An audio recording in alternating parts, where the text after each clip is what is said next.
این باشندگان میگویند که توشیح قانون امر بالمعروف و نهی از منکر از طرف امیرالمؤمنین حفظه الله مطابق با شریعت اسلام بوده و در تطبیق آن با محتسبین این اداره همکاری همه جانبه دارند و از آن حمایت میکنند. لقدر امیرالمؤمنین لها توشیح سوی قانون امر بالمعروف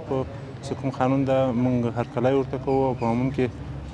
د افغانستان اسلامي امارت او که رسمي خلک دي او که د دې ولس د ملت خلک دي ټول هرکلی ورته کوي ځکه چې دا یو اسلامي خاوره ده. موږ له دې قانون څخه زیات راضي یو. نو په عموم کې داسې نه تنها زه په عموم کې هر افغان له دې قانون څخه انشاءالله زیات راضي دی ځکه اسلام یو دغسې دین دی چې مثال هر چا ته خپل حق ورکوي او موږ مثال انشاءالله هغه حقوق غواړو چې خدای تعالی ورکړي وي مثال او په حدیث کې ثابت حقوقونه وي انشاءالله که د نارینه‌و په حساب باندې وي که د زنانو په حساب باندې دا چې دی دا قانون په اسلامي چوکاټ کې دی او د اسلامي نظام کې دی دا قانون نه دا د اشغالګرو او نه د کفري قانون دی. دا قانون موږ منو او دې قانون موږ تابعدار یو دې ته موږ غاړه ږدو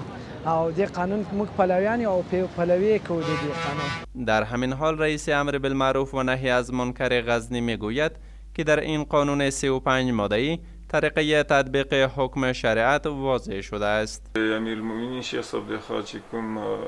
نوی فرمان توشیح شوی یا تایید شوی دی د اوس وخت کې یعنی قانون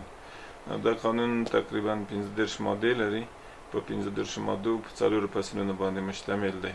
په دې کې خو نو د شریعت حکم د شریعت احکام دي چې شرعي تګلاره ده په هر بنا باندې البته د محتسب مسؤلیت پکې واضح شوی دی. د محتسب اوصاف پکې واضح دي چې محتسب په کوم اوصاف باندې موصوف وي او د محتسب لپاره طریقه د تطبیق د قانون ښودل شوی ده چې په داسې طریقه به د قانون تطبیق کوي. این در حالی است که چند روز قبل سمینار به خاطر تطبیق بهتر این قانون در غزنی برگزار شده بود.